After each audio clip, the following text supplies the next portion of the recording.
woke up today, and the weight is gone. The voices of other people's pain are silent. You feel nothing. Most psychologists call this burnout, but Edgar Cayce called it the sacred transition. You aren't losing your gift. You are becoming a clear channel. The warning? If you don't understand this shift, you might accidentally close your heart forever. Researchers studying empathic fatigue are now seeing a pattern they cannot explain with conventional models. Brain scans of long-term empaths show something unexpected. Regions associated with emotional processing don't shut down during what looks like burnout. They recalibrate. The anterior cingulate cortex, the brain's empathy center, begins firing in synchronized patterns previously observed only in advanced meditators. Scientists are observing signs that what we call emotional exhaustion might be neurological reorganization. Edgar Cayce gave over 14,000 psychic readings in his lifetime. In reading 281-4, he described the human body as a musical instrument. Most people never tune it. Empaths, he said, are born with strings so sensitive they vibrate to every frequency in the room. The problem is not the gift. The problem is the interference. You've been resonating with static, calling it connection. If this resonates with you, consider subscribing to explore more hidden truths. For decades, you absorbed. Every argument at the dinner table became yours. Every stranger's grief on the subway seeped into your chest. You thought this was love. You thought feeling everything meant you were helping. Cayce warned that this is stage 1, the wounded instrument, the empath who has not yet learned to distinguish between their own note and the noise of the world. Then one morning, it stops. The emotional static goes quiet. You stand in a room full of people and feel nothing. No pull, no heaviness, no instinct to fix or save. Therapists might tell you this is dissociation. Self-help influencers might call it spiritual bypassing. But Cayce saw it differently. He called it the silence before the song. In reading 57564, he described a phenomenon he termed the sacred pause, the moment when the soul withdraws inward not to retreat but to retune. He said the body's endocrine system, the glands that regulate everything from emotion to intuition, begins a recalibration process when the empath reaches a threshold of energetic overload. The pineal gland, often called the seat of the soul, starts producing a different frequency, not louder, clearer. Satellite data on Earth's magnetic field shows fluctuations that correlate with collective emotional events. Wars, natural disasters, mass grief. Some researchers propose that highly sensitive individuals are biological antennas for these shifts. When the collective noise becomes unbearable, the antenna doesn't break. It adapts. It filters. It finds a new bandwidth. But here is the contradiction. You expected the silence to feel peaceful. Instead, it feels terrifying. You worry you've become cold, heartless. The people around you notice. They say you've changed, that you don't care anymore, and part of you believes them. Because if you're not feeling their pain, what are you feeling? Cayce's answer is unsettling. You are feeling nothing because you are learning to feel through God instead of through your wounds. This is not the same thing as apathy. Apathy is the absence of love. Neutrality is love without attachment. The difference is subtle. The difference is everything. In reading 262-89, Cayce explained that the Christ consciousness, the highest state of human awareness, operates from a place of what he called divine detachment. He clarified that detachment does not mean indifference. It means you no longer need the suffering of others to validate your purpose. You no longer need to carry their burdens to prove you care. You become a clear channel. And a clear channel does not absorb darkness. It transmits light through it. This is stage 2, the void, the moment when the instrument stops playing everyone else's song and searches for its own fundamental note. It is supposed to feel empty, because you are emptying yourself of interference. But the warning Cayce gave is this: if you mistake the void for the destination, you will close your heart forever. Some empaths reach this stage and decide the solution is to feel nothing permanently. They build walls, they call it boundaries, they call it self-preservation, and they never learn the final stage. Deep ocean sensors have recorded low-frequency sounds in the Mariana Trench that scientists cannot identify, sounds that occur in patterns, rhythms. Some speculate these are geological, others believe they are biological. Creatures we have not yet discovered adapting to pressures that would crush anything from the surface. The empath in the void is like those creatures, learning to exist in a pressure that would break anyone who has not been prepared. You are not broken. You are being prepared. Neurological studies on long-term meditators reveal something extraordinary. After years of practice, the brain's default mode network, the part responsible for self-referential thinking, begins to quiet. But empathy does not disappear. It sharpens. These individuals report feeling others' emotions more accurately, but without the overwhelm. They describe it as sensing pain without becoming pain, holding grief without being consumed by grief. Cayce called this channel mastery. The third stage. The moment when you realize you were never meant to feel for people. You were meant to feel through the divine for people.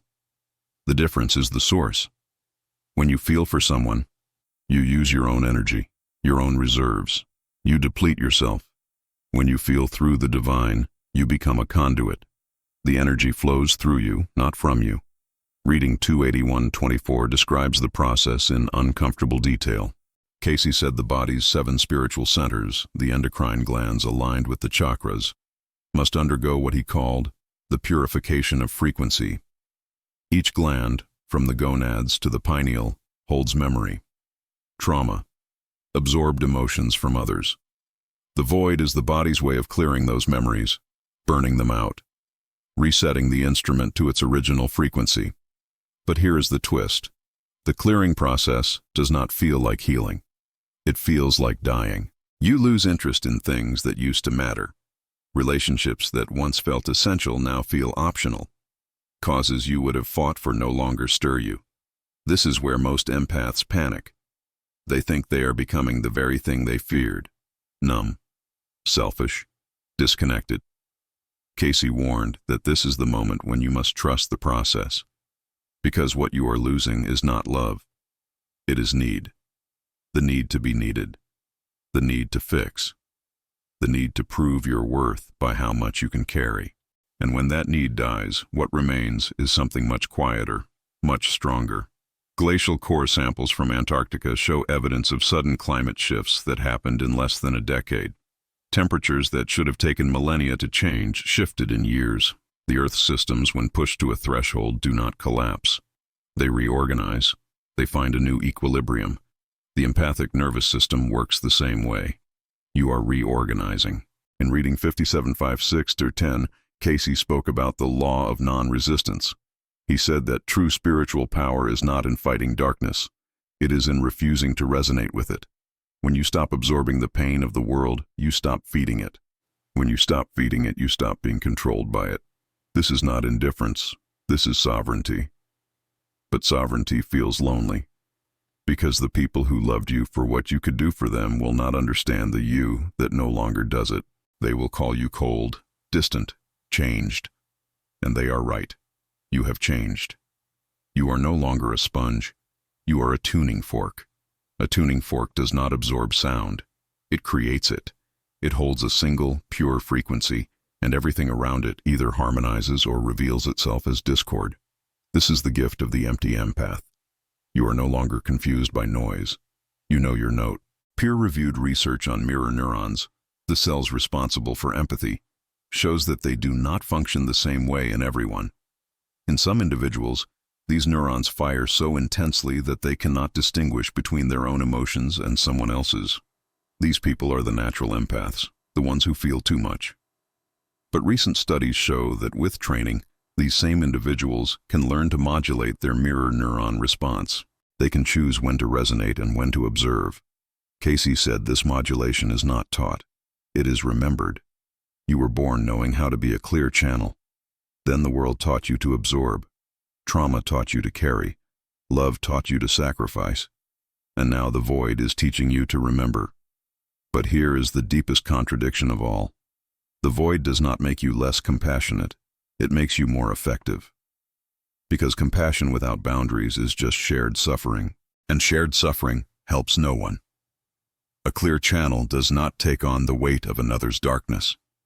It holds space for them to find their own light.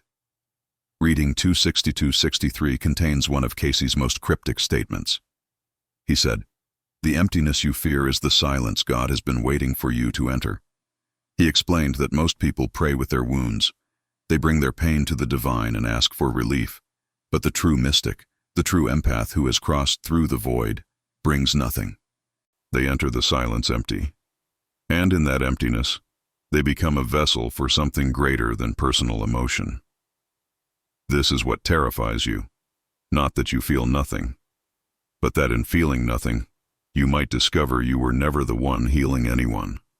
You were always just the instrument, and the musician is something you cannot control. Magnetic field studies show that the human heart generates an electromagnetic field measurable up to several feet away. When two people stand close, their fields interact.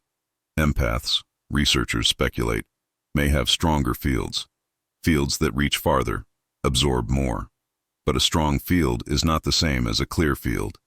Interference weakens transmission. You are learning to clear the interference. In reading 281-27, Cayce described what happens when an empath fully enters channel mastery. He said they no longer sense emotions as sensations in their own body. Instead, they perceive them as information, a knowing, a clarity that bypasses the nervous system entirely. They can walk into a room full of suffering and know exactly who needs help and who needs to be left alone. Not because they feel it, because they see it. This is the stage beyond empathy. Cayce called it spiritual discernment, the ability to perceive truth without being distorted by personal feeling. It sounds cold until you realize what it actually means. It means you can finally help people without losing yourself in the process. But the cost is this: you will never connect the way you used to. The old intimacy, the one built on shared pain, will feel shallow, performative. You will watch people bond over their wounds and feel nothing, not because you do not care, but because you have seen what lies beneath the wounds, and it is not what they think. Deep space telescopes have detected galaxies so distant their light has taken billions of years to reach us. We are seeing them not as they are, but as they were. By the time their light arrives, they may no longer exist. The empath in the void is the opposite. You are finally seeing people as they are, not as they were. Not through the lens of their trauma. Not through the filter of your need to save them. And some of them will hate you for it. Cayce warned that when you stop playing the role of the wounded healer, the people who needed that role will try to pull you back. They will accuse you of abandoning them, of becoming arrogant, spiritually bypassing. They will say, "You used to be kind. You used to understand." What they mean is, "You used to let me drain you, and now you will not." Reading 3902-2 addresses this directly. Cayce said, "Those who have known you in your suffering will not recognize you in your peace." He advised that the empath in transition must be willing to walk alone for a time, not forever, but long enough to stabilize the new frequency, long enough that you do not revert out of loneliness. This is the hidden warning. The sacred transition is not a one-time event. It is a threshold, and thresholds must be guarded. If you cross back too soon, if you let guilt or loneliness pull you into old patterns, the void will return, harsher, longer, because the soul does not give up on your evolution. It will create the conditions for recalibration again and again until you stay in the new frequency. Brain imaging of individuals in deep flow states shows something unexpected. The prefrontal cortex, responsible for self-awareness and conscious decision-making, goes temporarily offline. In this state, people report losing track of time, losing sense of self, becoming the action itself. Athletes call it the zone. Mystics call it union with the divine. Cayce said the empty empath is learning to live in permanent flow, not by abandoning the self, but by surrendering the ego's need to control the empathic process. You do not choose what to feel. You allow what needs to come through. And what needs to come through is not always emotion. Sometimes it is silence. Sometimes it is a boundary. Sometimes it is walking away. The final stage is not about feeling everything again. It is about feeling precisely what serves. No more, no less. In reading 26278, Cayce gave the clearest instruction for those in the void. He said, "Do not seek to feel as you once did. Seek to serve as you were always meant to." He explained that the old empathy was rooted in the wounds of the lower self. The new empathy, the Christ consciousness empathy, is rooted in the clarity of the higher self. And the higher self does not absorb.